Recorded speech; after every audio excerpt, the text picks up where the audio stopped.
Welcome to the world of sci-fi stories, and don't forget to like, subscribe, and share the channel.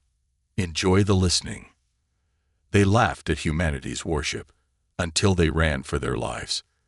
The Galactic Council chamber erupted in laughter. Alien delegates of every shape and size filled the vast circular hall, their voices a chorus of amusement at the latest spectacle before them, a grainy, hollow image of humanity's first warship. This thing is your answer to our fleet, scoffed a reptilian diplomat, his scaled face twisting in amusement. Your species has truly outdone itself in incompetence. A long-lined ambassador with glistening purple skin flicked its mandibles.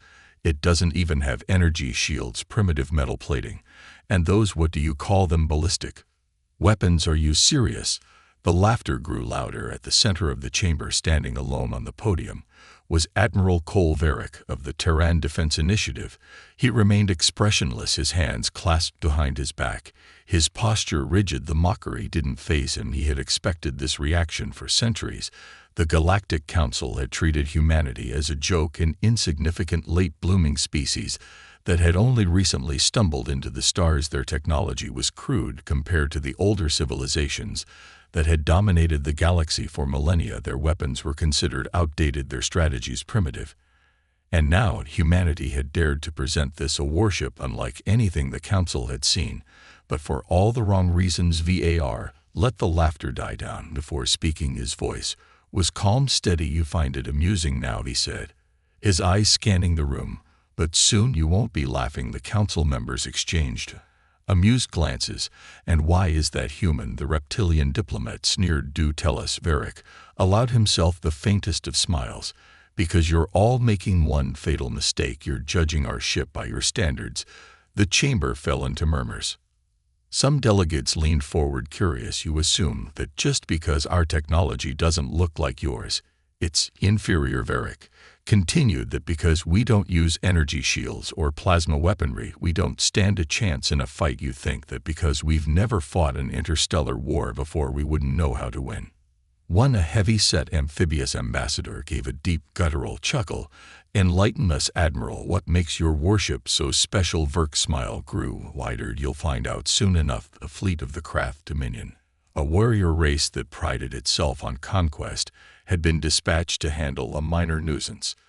That nuisance, humanity's laughable warship, the Karath Admiral, a hulking brute with crimson scales and a crown of jagged horns, sat at the command chair of his flagship, a monstrous dread bristling with energy cannons. His fleet of 60 warships hovered in formation around him, their sleek hulls gleaming under the light of a distant sun. Before them, alone in the void, was the Terran warship. It was ugly, blocky, heavy, a design that seemed more at home in a scrapyard than on a battlefield. It lacked the smooth aerodynamic elegance of the Dominion's vessels. Its hull was covered in thick, dark plates, as if it had been hastily assembled from spare parts. The Cath Admiral grinned, pathetic. With a gesture he gave the order. The first barrage of energy lances surged forward, white-hot beams of destruction that could tear through the hull of any known warship. In seconds, the Cath fleet didn't even bother maneuvering. Why would they? This was no battle. This was target practice. The beams struck the Terran ship dead on and did nothing. The energy splashed harmlessly against the thick metal plating, leaving only a faint glow. The Cath Admiral's grin faltered. Impossible, he muttered. He ordered another volley. The Dominion fleet unleashed a second barrage, followed by a third, hammering the Terran vessel with enough firepower to reduce a city to ashes. Still nothing. The warship drifted forward undamaged. Then, without warning, it fired back. There was no flash of energy, no plasma burst, just a sudden deafening boom.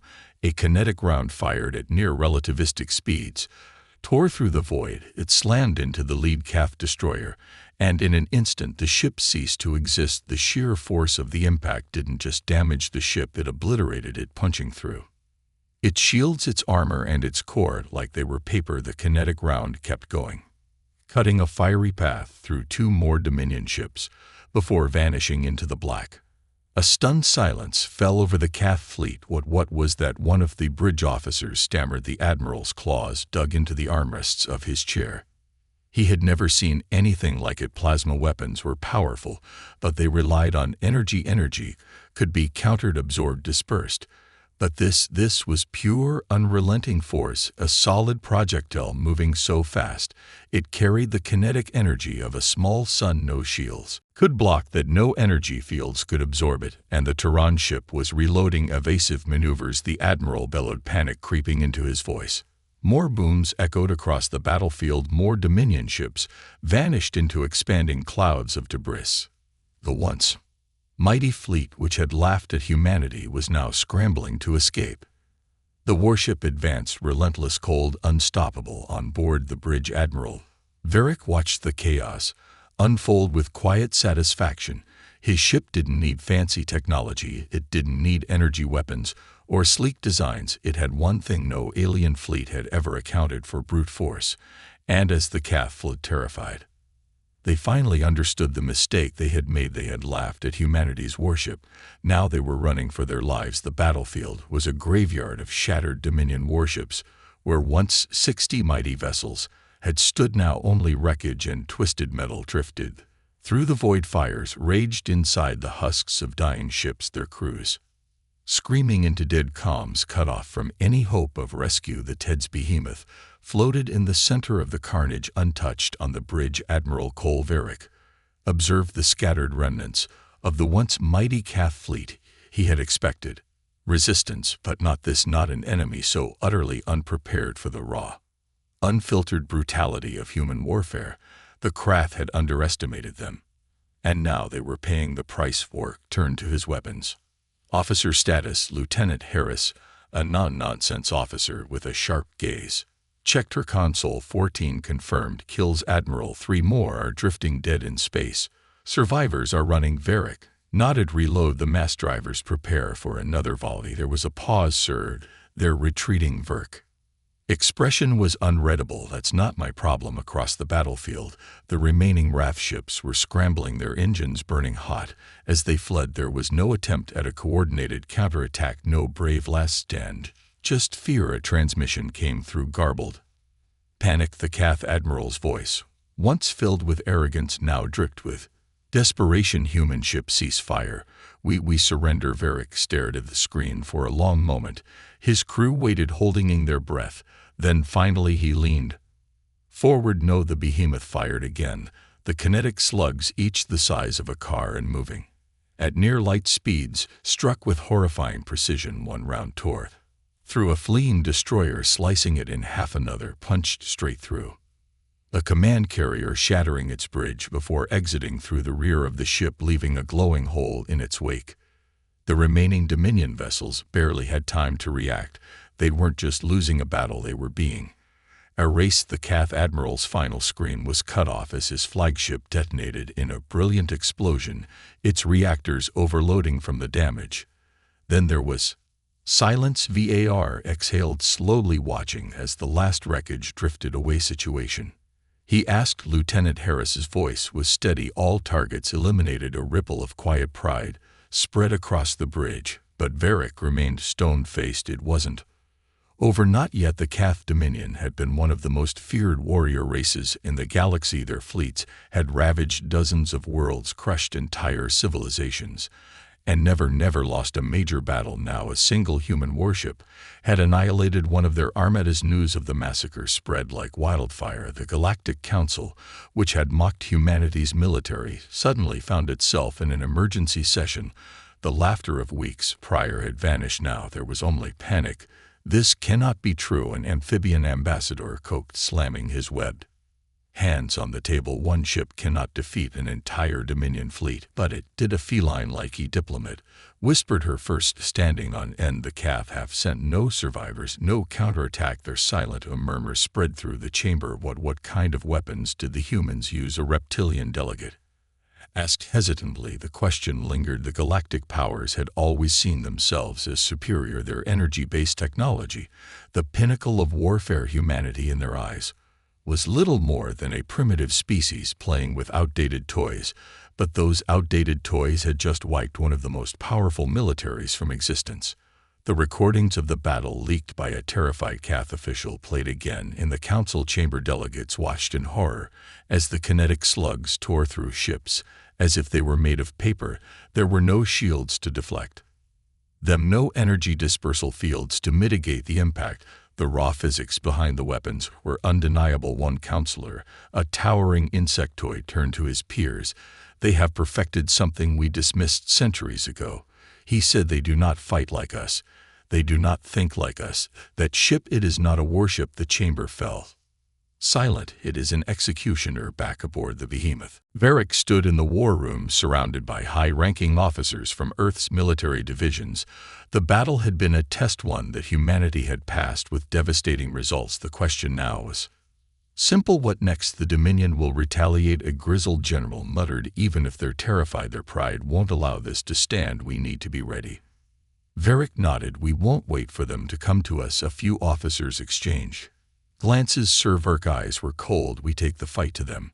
No more waiting, no more proving ourselves to a galaxy that laughs at us. If they want to see what humanity is capable of, he turned to the star map, highlighting the Dominion's home system, then we'll show them. The room was silent for a moment.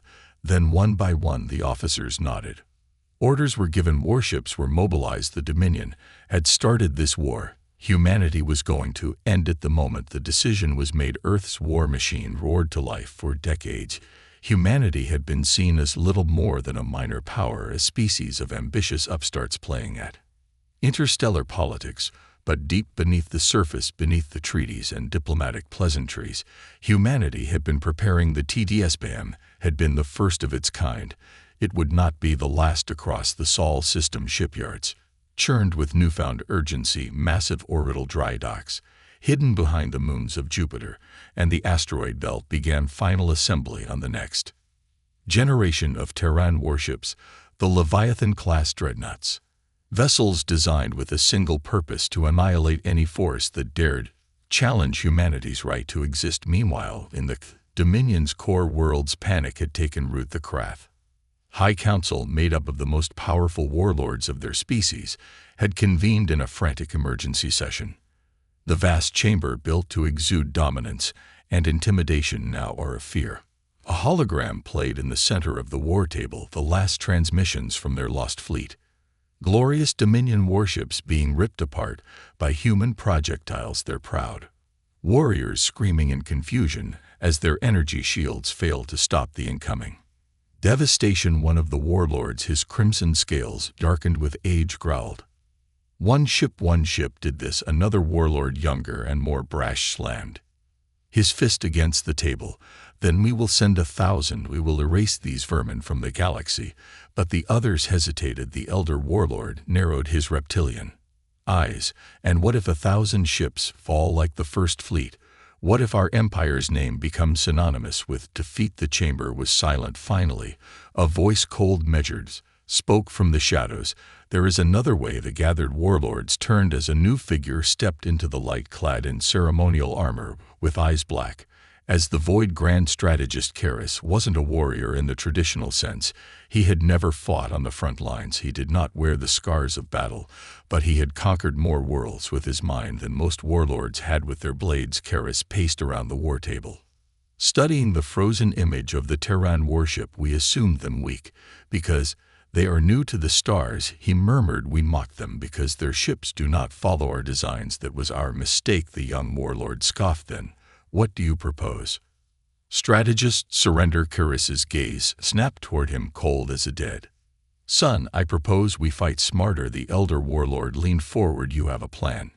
Karis allowed himself the goat most of a smile. "Yes, but it will not be the war we expected." Admiral Varric stood on the bridge of the behemoth, staring at the fleet before him. The first fleet from Luna Base to the asteroid belt. Humanity had assembled a war force unlike any it had ever fielded, while the other races relied on energy weapons and nimble shielded cruisers. Humanity had built something else entirely: Tanic dreadnoughts, their hulls layered in reinforced metal plating, designed not to deflect attacks, but to endure them. Instead of energy weapons, they bristled with hyper-accelerated rail Guns and mass drivers, solid projectiles moving so fast and so hard that even the mightiest shields meant nothing, and the behemoth leading them all. Fick turned to his officer's final status. Lieutenant Harris responded immediately. All ships report. Combat readiness. The fleet is prepared to make the jump. Varric nodded, and the Dominion's home system, a tactical officer, pulled up the latest intel. Their fleets are mobilizing, sir. But they're not coming toward us. Varric frowned what the officer hesitated. They're falling back, retreating to their core worlds, fortifying their strongholds. They're not meeting us in open space. Varric's grip tightened behind his back. Karath warriors did not retreat. They fought, they conquered, they never ran, so why were they retreating now? A pit formed in his stomach. They're setting a trap, he muttered. Harris looked at him sharply. Sir Var exhaled slowly. The Krath know they can't win a head-on battle, so they're forcing us to play their game. He turned toward his officers. They want us to invade. Silence hung in the air for centuries. The Karath Dominion had never lost a war in their own territory. Their planets were fortress worlds, their cities built beneath layers of planetary defenses. No species had ever successfully invaded them. If humanity pushed forward, it would be walking into a meat grinder, and yet Var's lips curled into a smile. They think they're trapping us, he murmured. They still don't understand. Harris blinked. Understand what? Sir Varric turned to his officers, his voice steady. That we're not here to conquer them. His eyes burned with purpose. We're here to erase them. The orders were given across the fleet. Terran warships powered their jump drives, a 100 dread and 1,000 cruisers, a sea of gunships and carriers, the entire might of humanity prepared for war, and at the head of it all the behemoth surged forward. The Krath Dominion had set their trap. Humanity was springing it willingly, and this time there would be no mercy. The TDS behemoth led the charge as the countdown to the jump ticked down. Admiral Cole Varric stood inside silence on the bridge, staring at the massive tactical display before him. His fleet stood ready, hundreds of warships, each one a testament to humanity's new approach to warfare, floated in formation around the behemoth. Their engines burned bright, their weapons loaded, their crews prepared for the moment that would change history. The Cath had invited humanity into the heart of their empire. Varric would make them regret it. Jump in 5, 4, 3, 2, 1. A burst of light, a moment of disorientation, then arrival. The Terran fleet exited hyperspace just outside the Karath home system. Immediately alarms flared across the bridge. Multiple enemy signatures detected. Harris called out, "We've got at least 3 defensive fleets moving to intercept hundreds of warships." Varric barely reacted. He had expected this. The Cath were trying to overwhelm them with numbers, hoping to compensate for their technological disadvantage. It was a logical move. It was also a mistake. Lock firing solutions on the lead ships, he ordered Leighton. Give them a demonstration. A ripple of confirmations echoed across the bridge. Moments later, the first volley of human firepower erupted into the void. The kinetic slugs moved faster than any Dominion officer could react. The moment they left the mass drivers, they had already sealed their targets. Fate explosions blossomed in the darkness as the front line of the Cath fleet ceased to exist. Ships meant to withstand energy weapons crumbled under the sheer force of human ballistics. The enemy formation broke. Instantly, captains scrambling to reposition their carefully planned defense, turning into chaos. But the Terran fleet did not stop. Wave after wave of fire rained down upon the Karath forces, each impact a reminder that humanity did not play by the rules of conventional warfare. The Dominion had spent centuries perfecting their energy weapons, their shields, their plasma lances. None of it mattered against the sheer kinetic fury of Earth's fleet. They were little more than target practice. Varric watched with cold satisfaction as the enemy line collapsed. The first defensive fleet was in shambles, its warships torn apart. But he knew this was only the beginning. A second wave of Cath reinforcements surged forward, this time staying out of range of human mass drivers. Instead of engaging directly, they launched thousands of long-range plasma torpedoes, each one streaking through the void like a comet of death. The bridge shook as the first impact struck the behemoth's thick plating absorbed the blows, but other ships in the fleet weren't as lucky. Several human cruisers took direct hits, their hulls burning under the onslaught. Var's jaw tightened. The Cath had adapted. They were keeping their distance, forcing humanity to close the gap. If they stayed back and fired from range, they might actually stand a chance, but Varric had already planned for this. Deploy the torpedo interceptors, he commanded across the fleet. Thousands of small automated defense drones launched from their bays. Each one carried a simple directive: intercept and destroy. As the next wave of plasma torpedoes came screaming and the drones engaged, micro rail guns fired pinpoint rounds, detonating the torpedo. Mid-flight, what had once been a deadly storm of plasma was reduced to harmless debris. Before it could reach its targets, the Cath formation hesitated. That was all the opening Varric needed. All ships advanced. The Behemoth led the charge, pushing straight through the weakened enemy lines. Behind it, the Terran fleet followed, overwhelming the Dominion forces with brute force and relent firepower. Cath warships exploded in every direction. Their formations shattered, their defenses failed. Within an hour, the first battle for Karath Prime was over. Humanity had won on the Karath homeworld. The High Council watched in horror. Their outer defenses were gone. Their fleets were retreating. The war they had believed they would win had turned into a slaughter. What one warlord pounded his fists against the table. This is impossible. They should be dead. Their technology is primitive. How can they be winning? Grand strategist Karis did not look away from the battle. Reports his expression was unreadable. Because they are not fighting like we expected. The room fell silent. What do you mean? An elder warlord growled. Karis turned to face them. The humans do not fight for territory. They do not fight for conquest. They fight for obliteration. His gaze darkened. They are not here to rule us. They are here to end us. A chill settled over the chamber. For the first time in their history, the Karath Dominion knew fear. On the bridge of the Behemoth, Varric studied the battle map. The Dominion's fleets had fallen back to their homeworld, gathering for a final stand. He had no intention of giving them the chance. All ships prepare for orbital bombardment. There was a long pause. Lieutenant Harris hesitated. Sir Weck be targeting civilian sectors. Var's voice was cold. They would do the same to us. Another pause, then a quiet nod.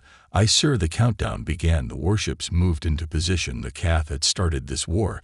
Humanity would finish it. As the first kinetic bombardment shells were loaded into the launchers, Varric gave the final order: fire. The sky over Karath Prime turned to fire. Fire rained from the sky.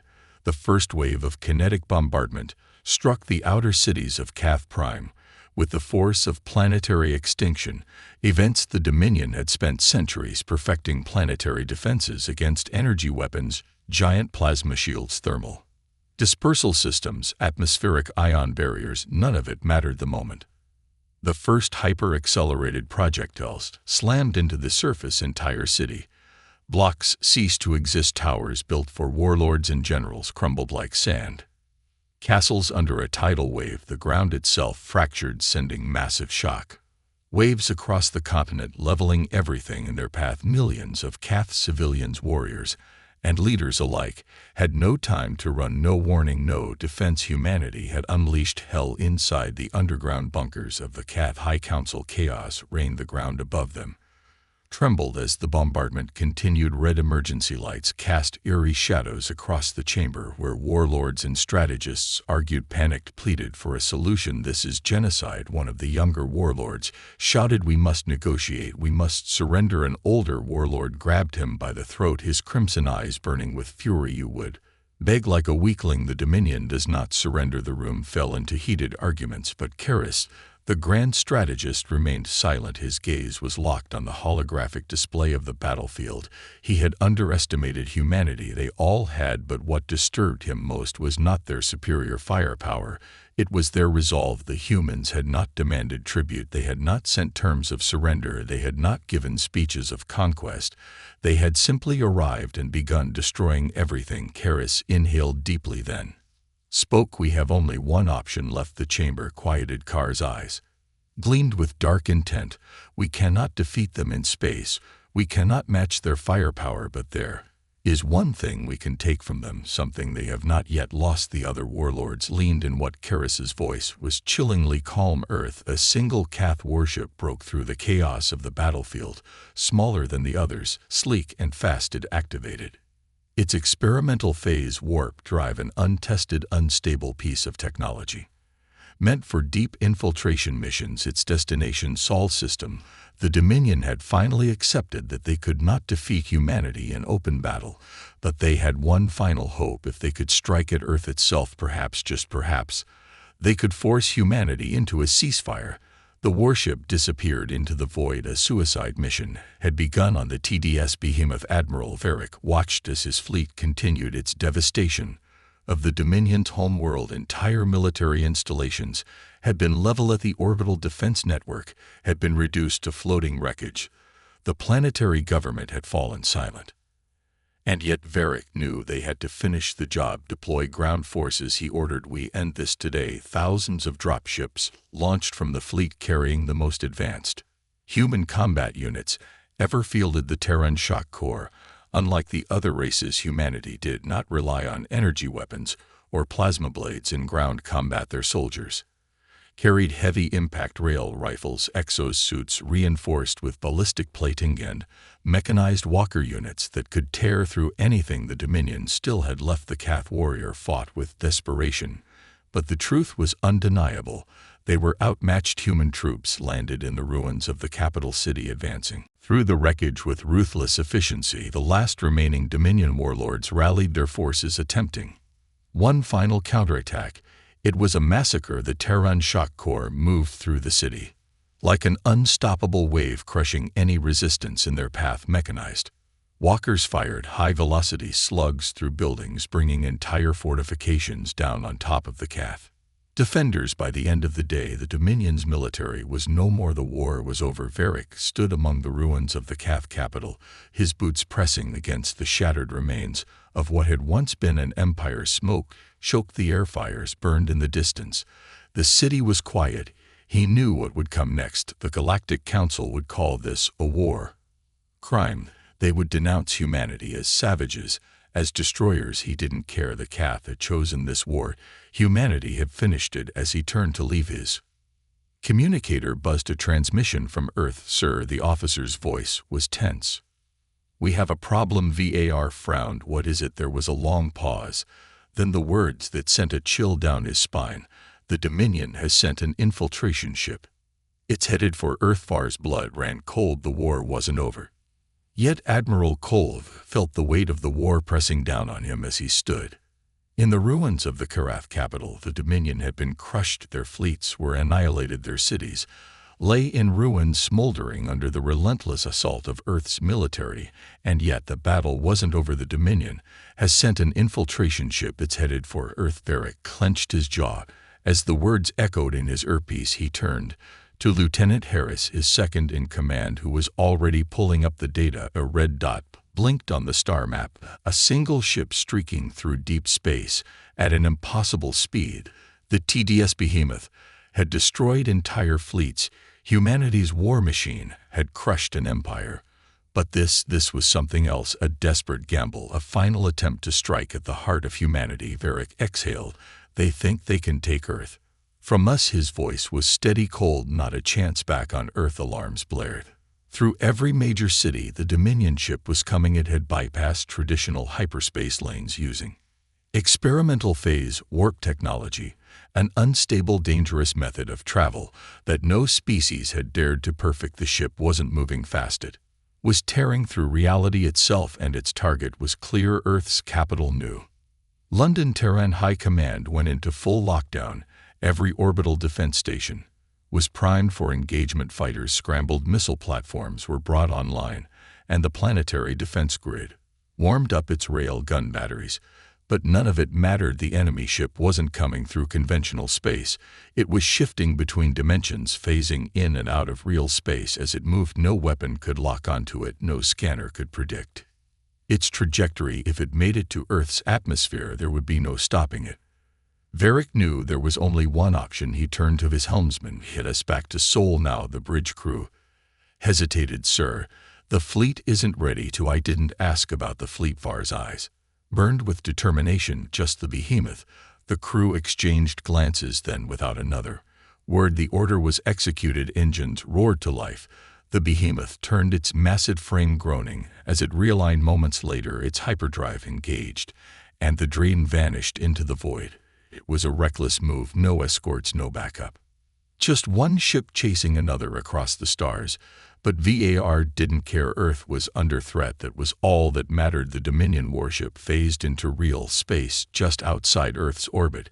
It was smaller than expected, barely the size of a heavy cruiser. But its purpose was clear. It wasn't a battleship. It was a planet killer. Inside the sleek silver hull, Cath engineers worked frantically, preparing